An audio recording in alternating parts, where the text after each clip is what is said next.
And we are live on air, I think.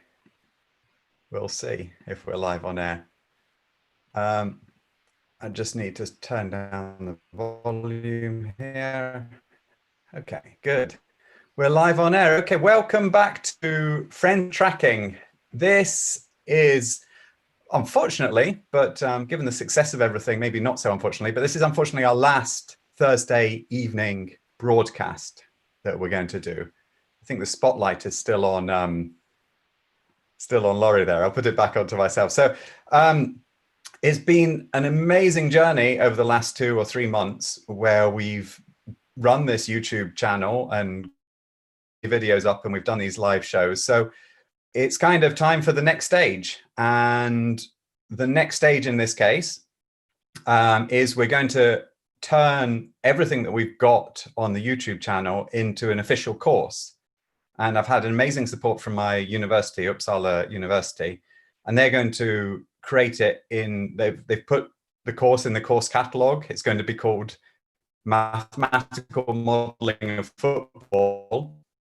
And we're going to have myself teaching it together with Laurie and the other guys on Friends of Tracking. And it will be freely available to register as a student on the course at Uppsala University. It's definitely going to be free for Swedish students. How it's going to be with other European students, I'm a little bit unclear. But all the material is going to be freely available, even if the individual tuition isn't going to be freely available. So we're actually going to have an openly available course on football analytics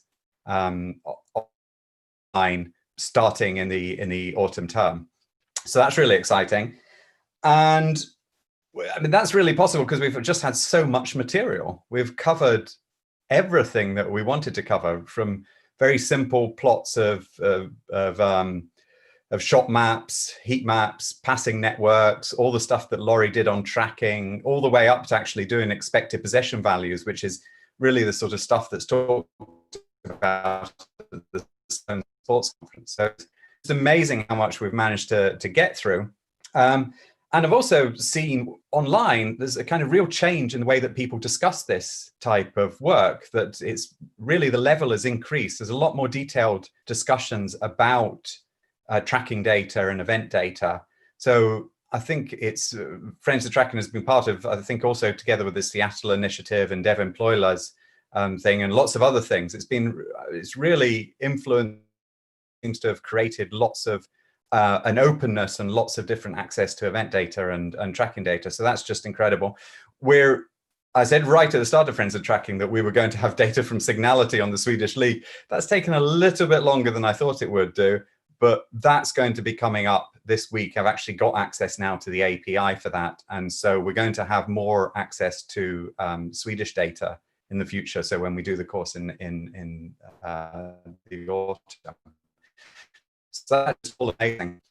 And then I think a highlight of everything really was the Liverpool Challenge, which we got so many more entries than we expected. So what I'm going to do now is I'm going to hand over to Laurie, who's going to introduce, in the end, there was just so many winners. We had a very difficult decision, but we ended up with 3 that we thought specially we'd invite on. So I'm going to hand over to Laurie and he's going to introduce our 3 winners. Thank you, Laurie. Yeah, thank you, David. I mean, just to reiterate some of what David said, when we started out, we really wanted to produce material that, help people get an idea of, what the state of football analytics is, but also was delivered in a way that people could use quite quickly. The data was there, the code was there, so that they could go off and explore their own stuff and build on some of the methods that we were talking about in our tutorials. And obviously that was the goal of the Liverpool Challenge that we started about a month ago. And one thing that's been so impressed by is just the sheer quality of the stuff that people have been doing. Our hope really was that people would be able to use the code and to be able to reproduce some of the stuff that we're talking about in the tutorials and build on it somewhat. But in fact, people have gone off and applied it in all sorts of different ways, in ways that we ourselves would never have imagined. And as is ever the case in the football analytics community, there are plenty of people who are professional analysts at clubs who not necessarily vocal in the community, but are paying a lot of attention to the kind of stuff that people do on things like frenzy tracking and the sort of blog posts that people write on top of it. And several of them have got in contact to say that they've also been very impressed, and they've sort of actively started to take some of the stuff people have been doing and implement it into their own work streams, which is absolutely phenomenal. So we've identified, the quality of all the submissions we had were really great, and it was really hard to pick just 3. We have identified 3 that we wanted to highlight in more detail today. So what we're going to do is just kind of step through our 3 I'm not going to say finalists, but the 3 articles that we selected, and ask their authors to just give a bit of an introduction to what they did, talk us through it. We'll ask some questions. If you have questions at home, you can submit them in the chat box on the side of the YouTube channel. So we're going to start off with Surya, who wrote a post entitled "How do you defend against Liverpool?" Sorry, Laurie, we were actually going to start. This is my fault. We're going to start with a little introduction where they got to say a few words about themselves first. Oh, okay, all right. So well, I'll let, but we'll start with Surya for that. Okay. Go ahead. Hi guys. Can everyone hear me? Yes. Awesome. Yeah. So just a bit about me. I did a master's in electronics engineering from Imperial College London. Graduated around 2 years ago, and since then I've been a machine learning engineer at a sort of machine learning consultancy in Munich. It's called Applied AI, and I guess that's really my main background for this data analysis stuff.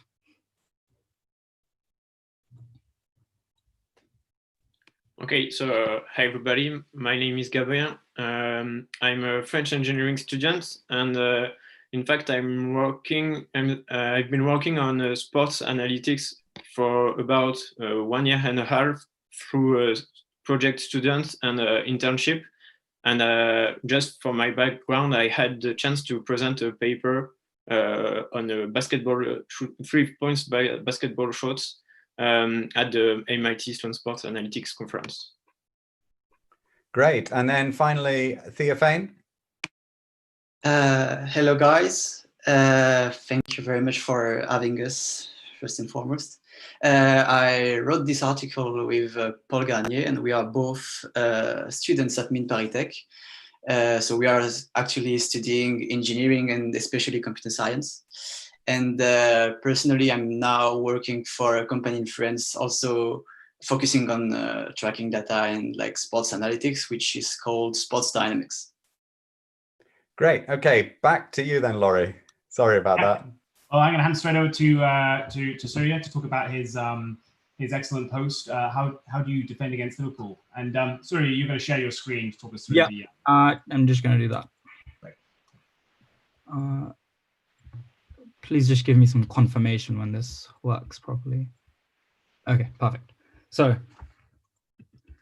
yeah, pretty boring title. How do you defend against Liverpool? I'm sure 31 Premier League teams have been thinking about this for the past couple of years, probably longer. So I'm going to get straight into it. I've defined around 6 points which teams should really focus on to defend. And the main of those 6 points, I'd say, is probably the first one, where I talk about this sort of hypothetical method of evaluating the difficulty of passes that players are making. And my theory is that, well, I mean, I guess it's pretty obvious. The more difficult a pass you're able to make, the more valuable you are to the team. So let's go straight into it. I've got this clip of Liverpool against Wolverhampton, and you see here Trent Alexander-Arnold makes the final cross that makes its way into the box. And I don't know if you guys can see my mouse, it's around here where he makes the pass. And the idea is that if you've allowed a wing-back, especially a wing-back as good as Trent, to get in that position, you've probably done something bad enough to deserve conceding a goal. But if you compare that with this clip, which is the 3-0 goal against Norwich, Trent makes a pass again, but he does it from around here. And I think in this case, people might agree that you didn't necessarily deserve to concede a goal just for allowing Trent this much space. I mean, this is, nowhere near the box. It's a pretty long pass, and he cuts out around 4 or 5 defenders in making the cross. And so from these kind of passes, I realized that there is a need to model explicitly how difficult a pass that a player makes is. And just to be more specific about that, let's say you have a really good long passer and you give them 10 attempts to make a long pass, and you have a really bad long passer and you give them 10 attempts. In a training ground situation, you'd see the good passer make his long passes much more often.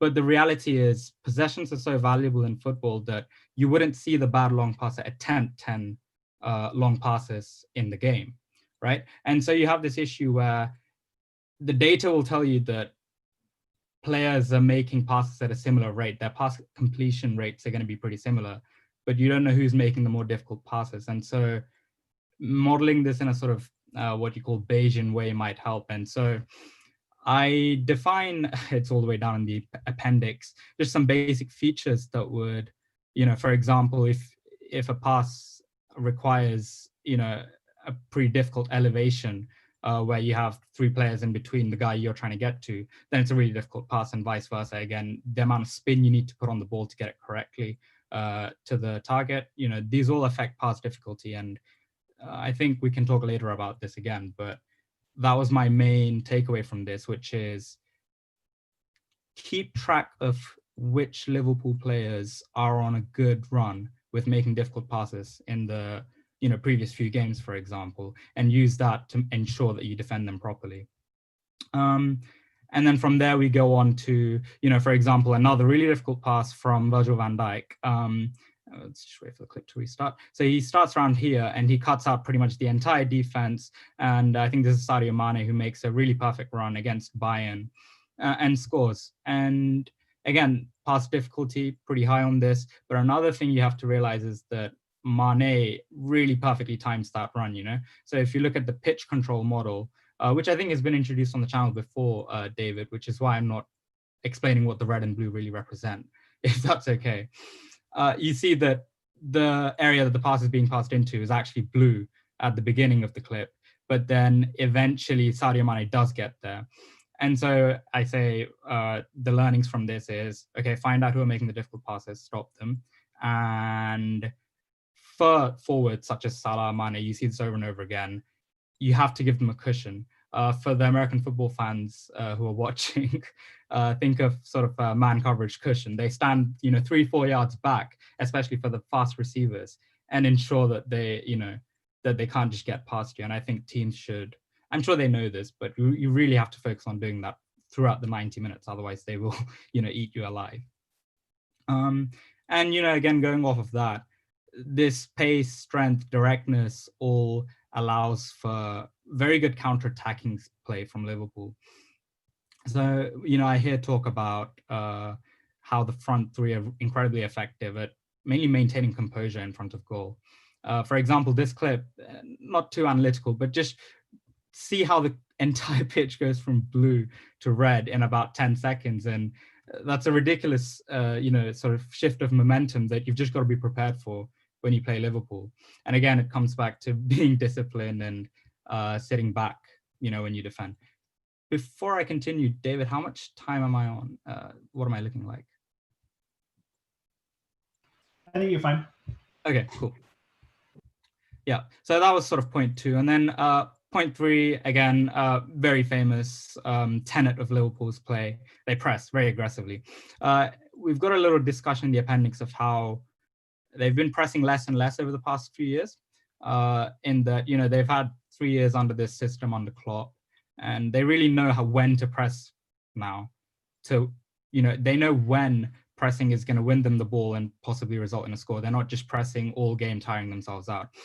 And so to really watch out for the press, you've got to sort of adhere to your zonal responsibilities, which is sort of what I say here. And if you don't, you're just going to get shifted around. They're going to press you aggressively, win the ball. So again, we've got a few examples where Liverpool just press, they use the touchline as a 12th man, if you will, and just, win the ball in very aggressive positions. See this again. And I think this is something that people already know, but it's nice to see in this sort of context of pitch control where, the opposition is caught with very little space to do anything, and they're just swarmed by Liverpool players towards the touchline, etc. Another interesting point I saw was that going off of Trent and also Robertson on the other flank, their ability to really make these difficult passes isn't just for creating direct chances, but it's also that they can switch play from one flank to the other very quickly. And so the only real way you can combat this is to be incredibly compact defensively. And it's much easier said than done. I think the only couple of teams who've managed to do this successfully are probably Atletico Madrid recently and maybe a few others. Because the thing is, if you're not compact, you open up spaces through the middle. But if you are compact, then you're leaving too much space out on the wings. And so you've really got to stay disciplined to your responsibilities again. Again, I think, teams know this, but implementing it is the more difficult part. So I can sit here explaining, but it's not going to be easy to do. You need a certain type of defensive player. And I think this is again where some of these metrics can come into play. Which defenders are good at stopping the supposedly difficult passes? Maybe you want more of them in your defense for that game. You've got another one again, exploring how the fullbacks are just relentless with how they attack. Again, you see this from, I believe this is Robertson. Again, incredibly high difficulty cross. It takes out the entire, I think this is the Man City defense, which is no slouch. And just look at how much space Robertson has on the flanks. You cannot give them this much space. And also you see right at the start of the play, you go back to the earlier point of they will switch the play laterally very quickly. So it sort of comes from, I think this would be Trent, all the way across the pitch. And then 2 passes later, it's in the goal. I mean, it's pretty frustrating. And I think just as a bonus 6th point, I wanted to maybe draw from Simeone's philosophy a little bit, just frustrate them, I don't know if this is really feasible, but in the Atletico Liverpool Champions League tie where they got knocked out very recently, Liverpool were actually much higher on expected goals. They should have scored, if that game were repeated, let's say 100 times, 3, and Atletico should have scored maybe 1. But, I think there's some of these intangible things that you can't really measure, like, diving for every little foul and, just being really compact, frustrating them does help overplay your supposed XG and also make them underperform their XG, which is what you really need to focus on. And so these 6 points together, I think, give you the main points you need to look at to stop Liverpool in the things they do better than other teams. And in the appendix, we've got, some discussion on how you'd implement this pass difficulty thing, which I think warrants a discussion in its own right later on, perhaps. And then just a little bit about the Liverpool pressing numbers, which I thought was quite interesting.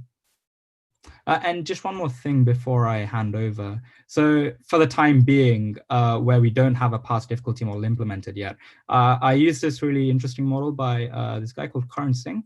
And you can see here, so he has a blog post where if you just, can you guys see when I hover over this, you see the probability of scoring? So this Trent goal, the first one where I say, you probably shouldn't have allowed Trent that place in the, to begin with. It's probably that square there, maybe this one. And Premier League teams in general score 13.6% of the time from that position. If you control the ball in this square, you're scoring 13.6% of the time. Just have a look here. And so probably it's higher for Trent. However, if you look at this one where, I estimate the expected threat of having the ball in this area, it's a mere it's a mere 2.4%.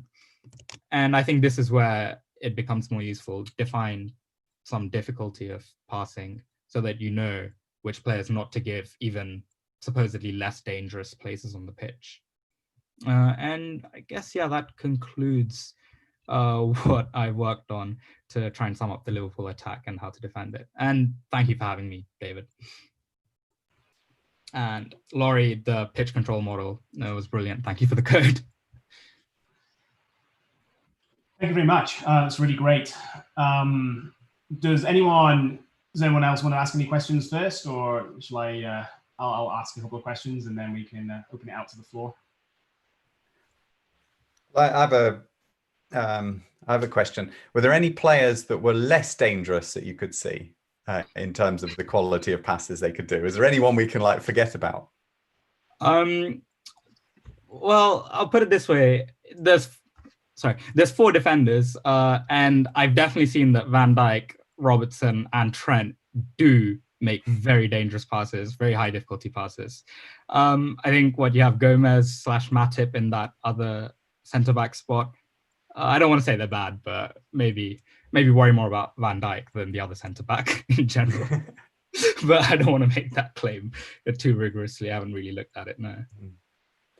I think one thing I wanted to say was that you said quite a few times that these things were pretty obvious, or I'm not saying anything that nobody knows.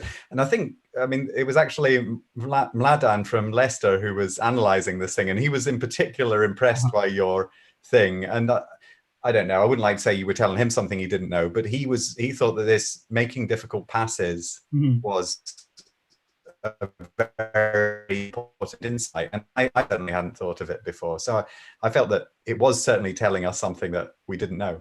Oh, well, I'm glad to hear that. I guess my perspective was, on the training pitch, you train more difficult skills, and I thought, people probably have an idea of what's more difficult.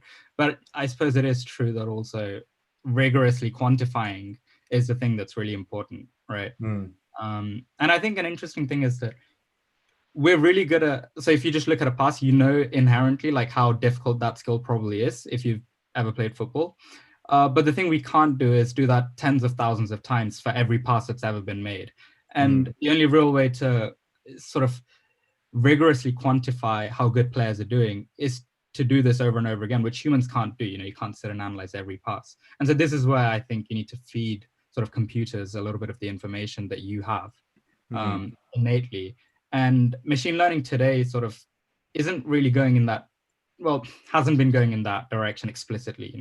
We've been talking about all these black box neural networks. You don't know what's going on inside. And I think the sort of Bayesian approach to use the knowledge you already have to make estimations is quite key. Looking at the pass difficulty, it's really interesting because, obviously the data that we have is the pass that was made. And you can attempt to calculate the probability of success for the pass that was actually made. And then there's this question behind the scenes of, how accurate are the players themselves? Where did they intend to pass and where did the ball go? Yeah. And, I think it would be interesting to start to sort of say, well, if we can combine sort of these value services, like the value of passing to a location with the pitch control, you can begin to identify saying, well, this was the optimal position for them to pass to. This is where the pass actually went. If we assume that they were, intuitively picking out the best place to pass to, then you can begin to sort of try to say, well, what is the accuracy of this player making certain players making certain types of passes? Of course, it's under the assumption that, they are trying to make the optimal pass and that they didn't just pass to where they wanted to. But it's a part of these models that are very hard to capture. What was the player intending to do, and how well did they execute it? And I think pitch control does help with that, because I think you saw in the Mane goal against Bayern, probably that was the intended pass. Where else is he going to pass? But to quantify that, you need to say, look, this is the pitch control and that Mane had at that point of time, and he really put it on the edge of his area where no one else could get it. And I think how close to a pitch control boundary you put it probably can help quantify. I haven't thought about that. Very nice. If you were only allowed to say one thing in a meeting for Leicester, for example, when they're preparing to play against Liverpool, what would you say out of all the things you said? I would say be aware of the direct passing that you don't necessarily think other players can make. because as a player, you're not thinking, oh, is this a difficult pass, etc. You just sort of innately know, oh, players aren't really going to attempt this pass because it's difficult. But expect the unexpected with Liverpool because they can make that difficult pass just a tad more frequently than other teams. Yeah, I guess. Great. Well, thanks very much. I think we're going to move on to our second second presenter. It's Gabin who's due to go second. Yes. So I'm going to hand over to you. If you could share your screen and just talk you through your post analyzing Liverpool attack. Is it okay? Do you see my screen? Yeah. Yeah. Okay. So when I see the challenge, the first thing I do was to watch real videos of the goals to find the ideas that would be relevant to explore with the data. And the first idea that came out of the videos, a very simple one, was that the 19 goals were scored from the penalty area, and this suggests that Liverpool prefer to get close to the goal to increase their chances of scoring.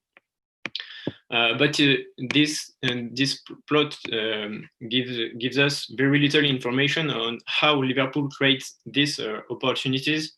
So that's why I decided to plot the trajectory of the ball since the last pass. So you have the start of the last pass, the trajectory of the ball, and the shot location.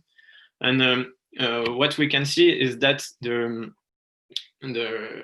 the strikers mostly receive the ball in the area and move with very little with it before shooting. So this means that the scoring opportunities are created thanks to movement and passes, and not thanks to dribbles.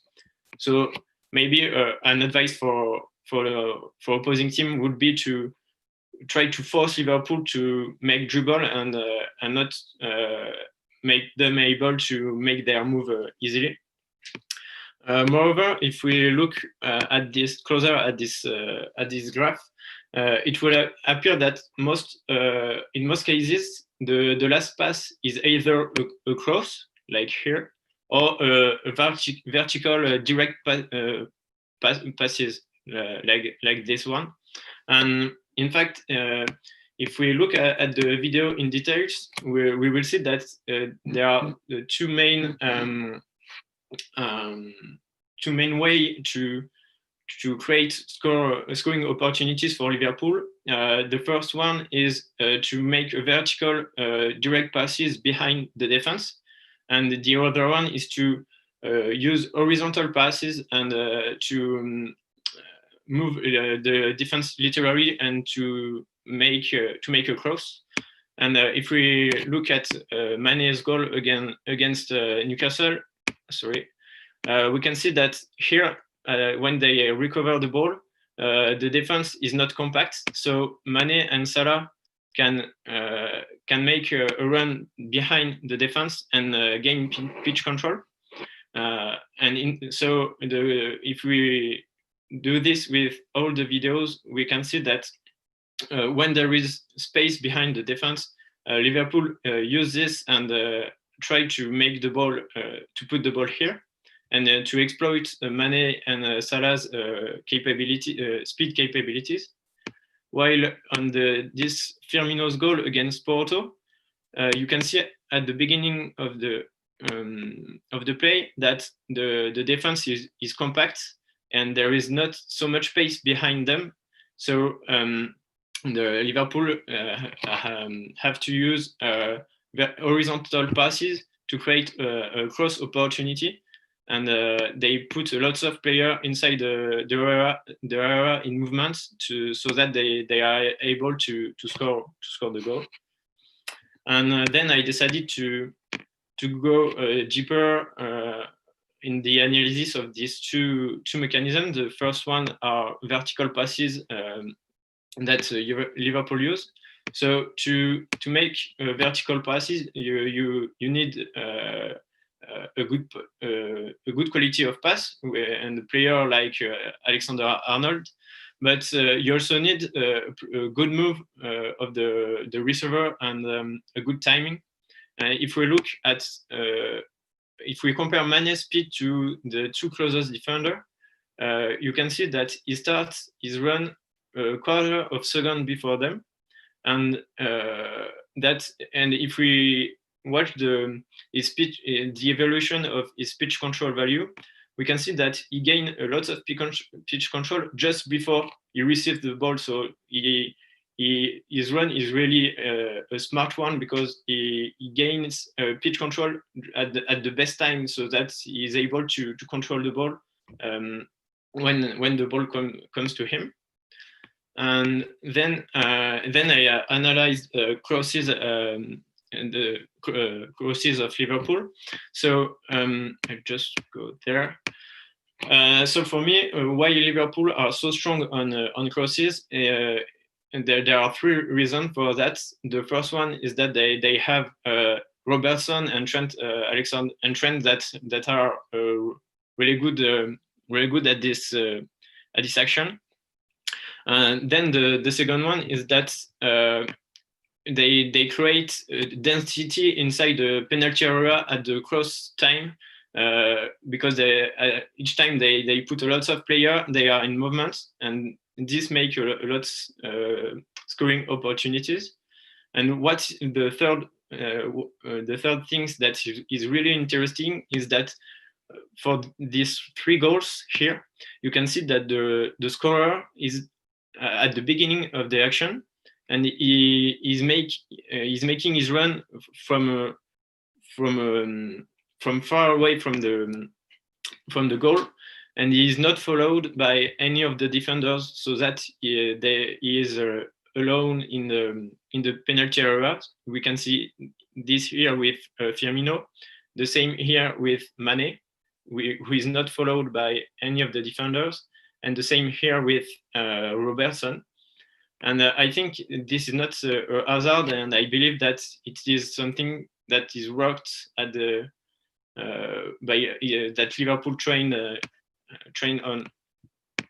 And finally, the last thing I note on the Liverpool goals was that they often create 2 ways of scoring. In fact, the striker at the moment of the shot also had the opportunity to make a pass and put a teammate in a position almost as favorable as is to score. And so at the moment of the shot, the striker has 2 options: scoring, shooting, or passing, and this increases the chances of scoring and destabilizes the opposing defense. To illustrate that, I used off the ball scoring opportunity models of William Spearman. And here we can see that Salah with the ball is marked by 4 defenders, while Robertson is alone in the area. So there is 2 ways of scoring. Here, Firmino is just is close to Salah, but he is also in a good position to score. And here, Mane too is in a good position to score. So it creates uncertainty for the goalkeeper. And I think it's something that is it can be a detail, but I think it's important. And to conclude, the 2 tips I would give for Liverpool opponents, but I think that they know that, and as Surya said, it's not really simple to give advice like this, because when you are on the pitch, it's not so simple. But I think that you have to practice the transition from attack to defense, and to be compact, so that they not allow them to make passes behind the defense, and also make sure to have density in the penalty area when there is a cross, and to mark to follow attackers' movements, and not to let them go in the area without being marked. And that's it. Thank you very much. That's really great as well. Lots of really interesting insights there.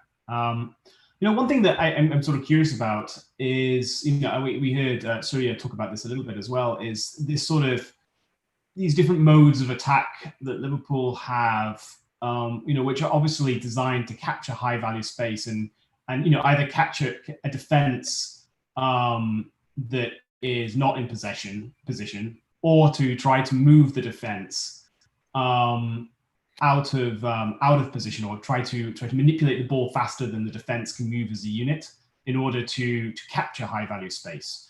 I'm just curious, what kind of analytics might you do on the defensive side, to look at the various strengths and weaknesses that a team might look to exploit. How might you turn this over rather than looking at Liverpool's attack, but the various ways that a team might have been successful about defending them. Say, take Atletico for example.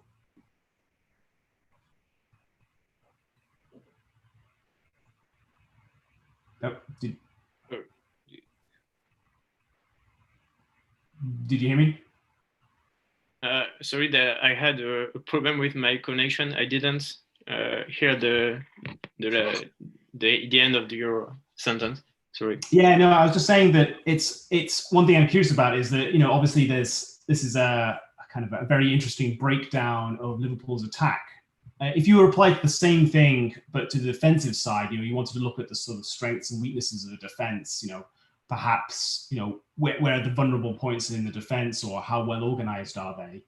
What kind of analytics might you develop for sort of studying that?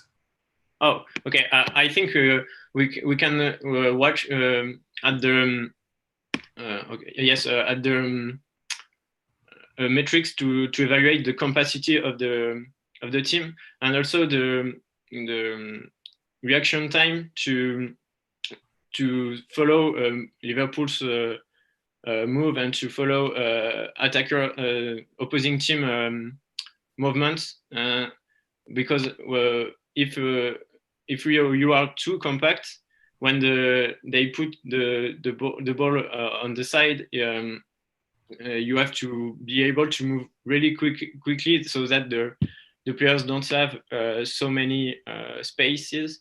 And I think a metric to measure the capacity vertically and horizontally would be a great metric to evaluate the way you defend against them. But, yeah, it's really interesting because I think it's a great point. These sort of cross-field passes, clearly the ball travels much faster than the player. And so as the defensive unit transitions to the other side of the field, there's a moment where they're in transition, not necessarily, in shape, that, you can try to exploit, and you might have additional space or additional gaps might be open up between players that won't be there once the team is set. And so sort of there's this whole, it'd be interesting to analyze how well and how effectively teams move around as a block, how quickly they're able to transition from one side of the field to the other, maintaining their structure and try to, alleviate those, the threat caused by those cross-field passes. The problem here, in fact, I'm a football player too, and since I'm young, the coach said, okay, be a block.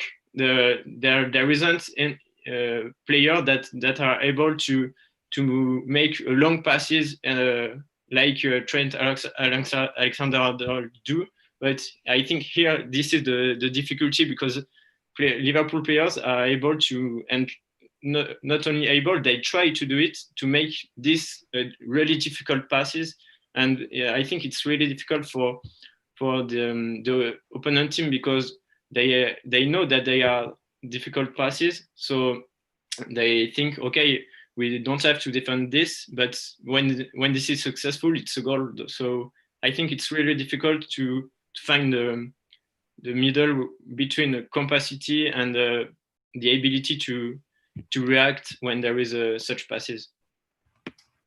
Yeah, and one of the things you actually see when you use pitch control is that those passes that are assists or create a shooting opportunity are often quite high risk passes. So you have to take on a certain amount of risk to create a chance, and that the notion of walking the ball into the net with, passes that are very likely to succeed is perhaps unrealistic.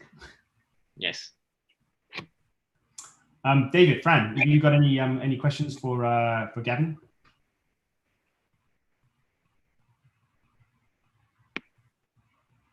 Yeah, I have a question that actually came in online, which I could ask. Ajith Chako was asking, and maybe this is to both of you presented or all of you, what effect does the midfield of Liverpool have in their counter-attacks? What role do their midfield have? Sorry, I didn't understand. Can you repeat, please? The question was, what role does the midfield have in Liverpool's counter-attacks, if you know anything about that? I didn't analyze this, but when I watched them at the TV, my point of view is that in the counter-attack, they make this the passes quickly in the direct passes quickly in the direction of the other goal, and they don't keep the ball. Just they make the pass as quick as possible to the front three, who are incredible. Okay, that's my point of view. There's another question that's come on online, which I think is more to Surya. The question is, I don't know if this is a sarcastic question, but it's from Bharat Nair, and he wants to know, in retrospect, what are the chances of Van Dijk making a difficult pass to Mane, who beats a clumsy Bayern defense and slips by Neuer, happening again? Probably pretty high. I don't know. It depends how Bayern practices. So I live in Munich technically, so I'm not going to incriminate myself by saying anymore. Great. Any more questions for Gary, or should we move on to Theophane? Okay. Well, so our last contributor today was Theophane Gregoir, who submitted a nice piece called Football Data Analysis, the Liverpool FC attacking system. So Theophane, I'll let you share your screen and talk you through your post. Okay. I'll share my screen now. You guys can see my screen? Yeah. Okay, so first, once again, I worked in this with Paul, so it's more teamwork than just my work. It's actually a proper teamwork on this article. So to give you an idea of what we proposed in this article is, so we separated this article into two main parts. The first one is more classical, and then we tried something a bit more ambitious. So maybe to give you an idea of what was done in the first part, basically we use pitch control as it was defined and coded by Laurie. So we once again use the same model. Thank you, Laurie, for this.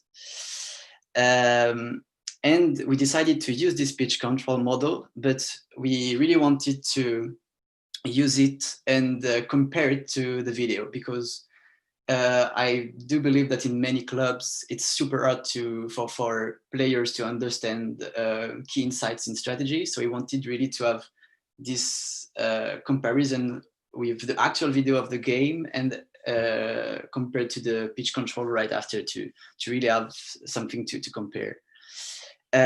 So we basically used this pitch control model for opponent analysis only. And we found two main points to our analysis. So maybe first to give you an idea of what does it look like. So if you look at an action, you can see that here you have your pitch control model and just the action on top of it. Wonderful goal from Salah on this one. And so the two main points that we see in the opponent analysis is the key role of the wing backs. So when you analyze Liverpool, you always say that their attacking trio is amazing. That's completely true. But maybe what's triggering more goals is the runs and the passes from the wing backs. And we used the pitch control model to see the impact of their runs and to see the impact of their passes actually. So here you can see it's a goal against Porto, and you see that Trent Alexander-Arnold is like triggering a run just here, which is actually recreating the goal and is creating his own space to create the goal. Then a second point that we see in the opponent analysis is something more which is interesting for the team defending Liverpool. So basically, it's the defenders' response time. So we looked at the speed of the defenders compared to the Liverpool attacking players, and we saw that in many of the goals, actually the defenders take some time to reach the speed, which is the initial speed of the attackers. So it would, as you can see here on the graph, you can see that the Liverpool players' speeds are in red, while the defenders' speeds are in blue. So you can see that really it takes some time for the defenders to reach, for example, Origi's speed in the case of Everton. So it really gives something that is really interesting, because it's something that is possible to train, in a sense that it's possible to communicate with defenders to say, okay, guys, we're playing against Liverpool. They are known to trigger runs super quickly, so you have to be ready to run backside and to trigger your run also as quickly as they're doing. So that was the first part, which was something a bit classical based on the pitch control model. And then we went on something a bit more ambitious, which is the deep reinforcement learning agent. So this is basically creating an AI that can evaluate the value of an action and the value of a goal. So it's close to the value, of a state of the game. So it's close to the VAEP model that was presented also on this channel. So I won't go too deep into the math, because it might be a bit boring. But the main idea is that we used an environment developed by Google, which is called the Google Research Football Environment, which is basically a bit like FIFA, but to train AI. And we used an agent from OpenAI, who is a bit well known in reinforcement learning for training good agents. And we trained agents basically on this FIFA model to try to evaluate at each state of the game the probability of a goal, so the value of a state of the game. And then the main part of our work was to translate the data from last row, so on Liverpool, into the same structure to actually see what this AI would do with the data, and to actually visualize what would be the value of each action during the Liverpool goals. So here you can see that we actually did it for one of Liverpool goal against Leicester. So you can see here the value of the goal, the value of the action, being plotted just below. So this is something which is, as I said, a bit ambitious. So it's clearly not finished and not something that can be used directly, but it's something that really is really interesting to us with Paul. And we really want to maybe go deeper with this thing and try to train it on actual data, of proper football games, and not just on this Google AI environment. So that's, I think we'll be working on this maybe in the coming months if we find some time. So that's it. Thank you very much, Theophane. This is really, really great. Lots of nice features here. It's very rich, in ideas and in implementation. One thing I particularly like is the visualizations of including video and pitch control at the same time. And I think it's often true that we develop these tools not so that computer can tell us things that we didn't already know, but just so that we can get a different perspective of the game.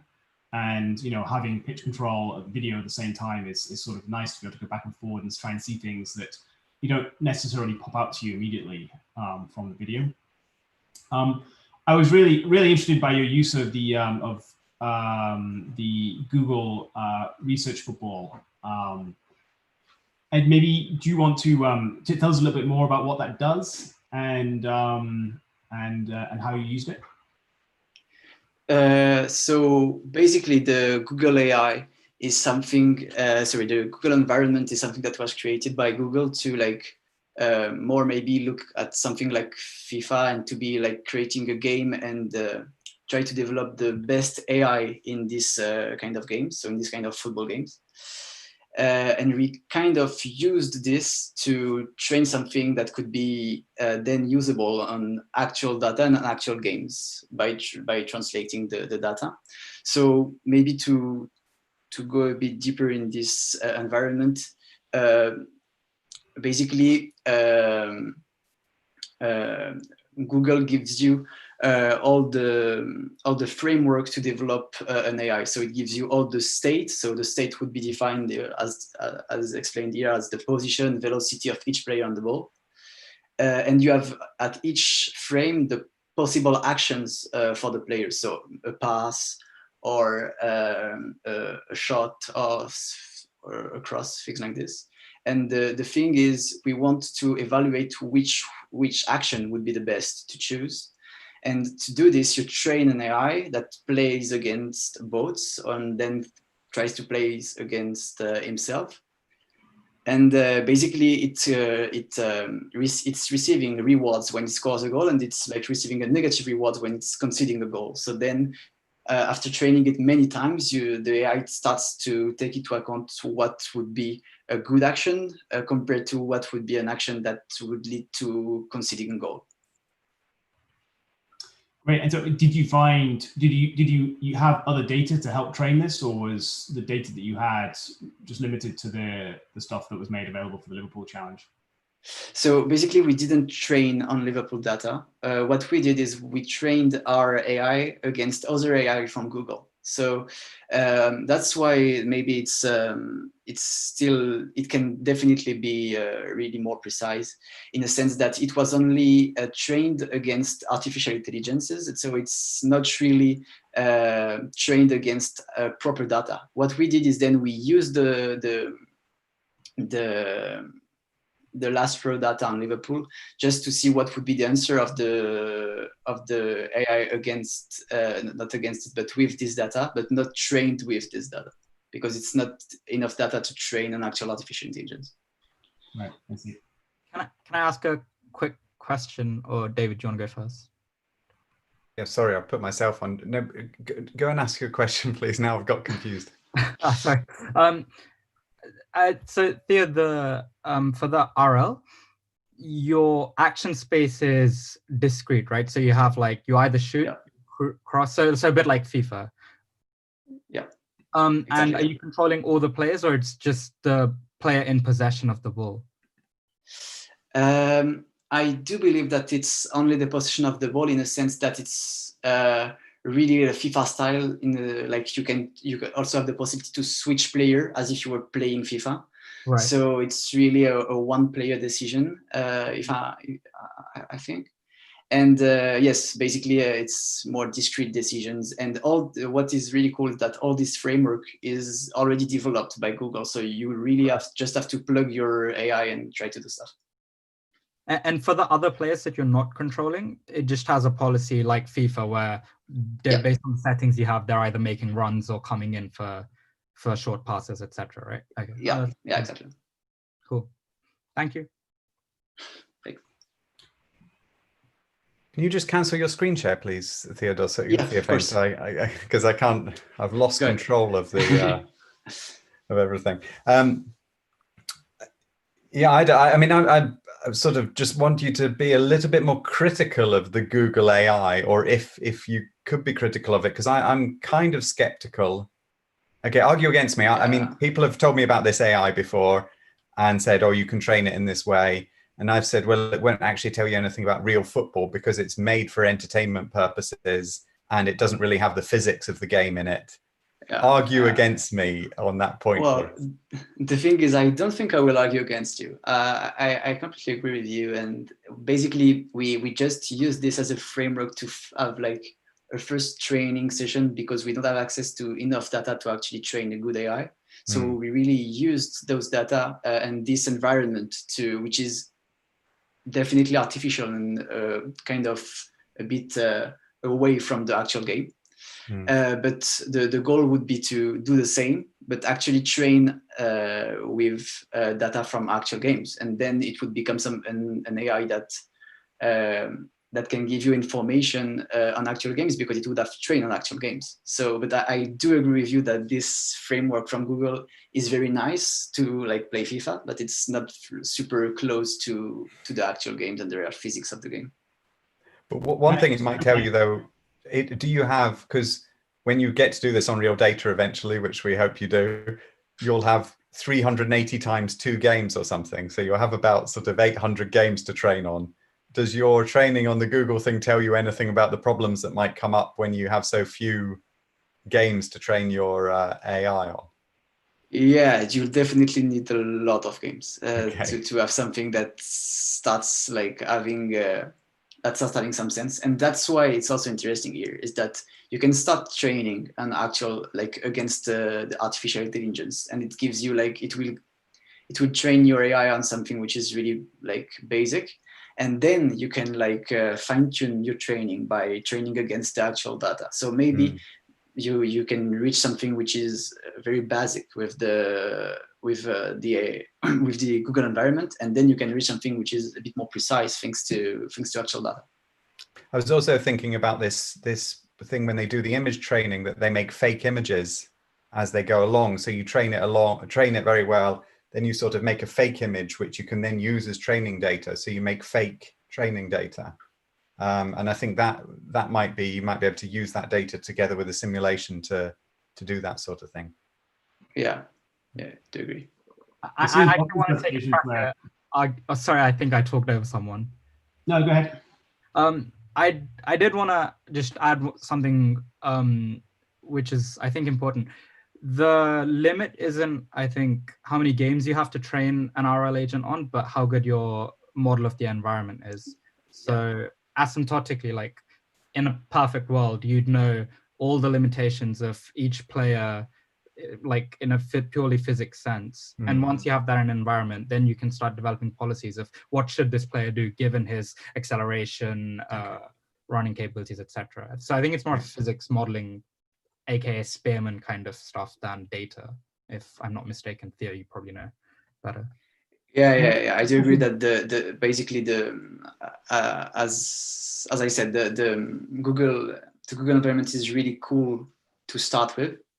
But really, if you want to go further, you need data, yes, but you'll also need to fine-tune this the policies and the action possibles to have something that is maybe more continuous than discrete.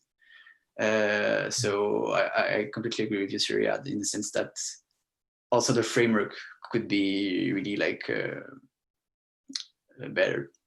I mean, I'm fascinated by this because I think that once you have all the thing that you say, Surya, and you have all the physics, then you don't need the AI anymore. You just make a physics, and this is what Fran has been working on, for example. You just make a physics model of the best decision by simulating the physics 2 seconds into the future or 3 seconds into the future, and then you can just drop your AI completely.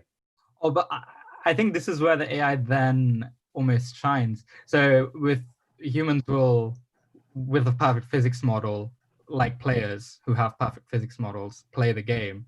But if you have an AI that knows exactly the limitations, then it will sort of tell you, oh, you should do this, which humans wouldn't even think about.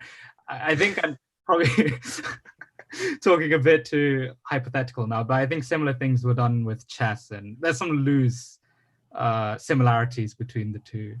But yeah, I think if you do model it perfectly, you already know so much more about the game that I don't know what AI does at that point. And often it's not a case of modeling it perfectly, but just looking at teams' tendencies. Like I've certainly seen people presenting conferences, examples. I think basketball was the example I saw of, how does a certain team defend against a certain situation, and they try and go back and train models based on a large amount of data, identify certain situations and just see what the sort of typical decision made by the teams are. And a part of that decision is the way they've been instructed to play, strategy, and part of that is just sort of the typical way an individual player might react in a situation. And so perhaps you can learn a little bit about those tendencies this way. Of course, the other side of it is that, often very hard to understand. The model doesn't necessarily tell you why. It's just looking for patterns in trying to fit to large amounts of historical data and pull out patterns from that. So yeah, like a double-edged sword, really, the whole thing. Yeah, interpretability is definitely something that's reared its head several times in forensic tracking discussions. So do we want to, well, I mean, first of all, I say thank you very much to all three of you. It's been a fantastic discussion. It's really great to see what all three of you have done with the data from the Liverpool Challenge. I very much hope that you all continue to build on this work and to publish things. And one thing I'll say is that I certainly started out in football analytics writing blogs, and it's an amazingly welcoming community, and you can meet people who are working professionally and exchange ideas and collaborate with them very easily. So do continue and write stuff and publish it. Do we want to move on to Fran now, David? Yeah, I think we had a suggestion. We are getting a bit over time now, but we had a suggestion that maybe Fran could say a few words about exactly what we've been doing at Hammarby when we do opposition preparation. Yeah, maybe I can just share my screen because I found this document that we have and show some examples. Because we have different stages of what we call the match preparation cycle. So, and one of the things that we always like to do is like link everything we say to real footage of the match. Like, I think that's really, really important to do because like players and coaches are just like, well, they're watching football all the time and they will relate everything to real videos and real pictures. So the first thing that we start doing is 4 or 5 days before the match, we do some opposition analysis, which we start with these kind of videos. This is like supposed to be the real video of the whole match. And next to it, we put some dashboards with some information about the live what's happening in that match. So like here we have passing networks of the team that we want to scout, where we can like highlight the most important links between the players, so we can see if like the more dangerous passes come from the left side or the right side or from the center or from certain players. If there's like a group of players that have very strong links, so things to look at that. And this like updates live with the match, like how is it going like for the last 10 or 15 minutes, because of course their style that they're playing or the way they're playing could change during the match if they make any substitutions or something like that.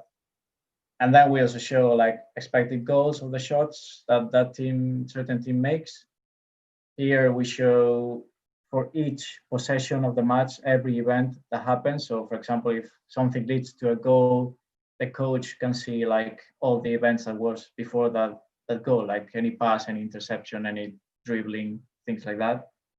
And also like pitch control, and this, which is like pretty much pitch control multiplied by the pitch impact, like how dangerous positions, how dangerous are those positions that the team that we're scouting are occupying at that moment. And this we send pretty much like a couple of matches of this, like Norrköping against Gregoir. Like we play against Norrköping, we maybe send like 2 or 3 of their games to the coach so that he can see it like this, and not just in the raw video of the match or just the raw data. So we always try to combine them so that they can link what they see to what the data says. Then another thing we also do is some proper data scouting. And with this, what we do is we analyze, for example, in this case, these are 2 different matches. We are scouting a certain team. This I think is Östersund, but I'm not sure. But how they played against Sirius, how they played against Djurgården. So this shows their average positions and how much they deviate from those positions depending on the stage of the attack. So for here is when the ball is at when they're attacking, when they have the ball in the first third of the pitch, so the beginning of the attack, this is the middle of the attack and the end of the attack. So here we can see like how they go clearly from a 4-2-3-1, 4-2-3-1, and 4-2-3-1 more or less like during the whole attack. But in this other game, for example, one thing that we see is that they start playing much wider, and they start with this 4-2-3-1, but then at the end, when they're attacking the last part of the pitch, they change to a more like 4-2-4 or 4-2-2-2. So with these kind of things, we can see like how they develop, like how they move around on the pitch when they are developing their attacks.